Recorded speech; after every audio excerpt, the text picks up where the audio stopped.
That is a typical Igbo setting where the bereaved cries hopelessly at the loss of a loved one. In Igbo land, many widows are subjected to some harmful practices as forceful shaving of hairs, sleeping with their late husband's corpse, in some cases where the woman is accused of being the brain behind the death of her husband, she is compelled to drink in the water used in bathing the corpse to prove her innocence. A widow is subjected to some other obnoxious practices, such as not bathing or washing the hands to eat for a number of days, while some, especially heathens, sit under the chimney for a number of native weeks, just as the widow is forbidden from cooking and eating foods, as well as drinks used for the funeral of her late husband. In some traditions, the widow is not entitled to inherit her husband's property because she too is a property to be inherited. Mrs. Ebele Ikweme, a 34-year-old widow, shared her experiences. Baby, go to Nigeria, I am coming, and he came back as a corpse, coping with the pains of the loss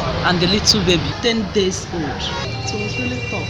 Speaking on the obnoxious practices against widows in Igbo land, Pastor Joseph Okechukwu said husbands can help save their wives and children from such by making their wives their next of kin, so that relations cannot take advantage of their vulnerability. As long as you're wedded with your wife, a man should make the wife the next of kin.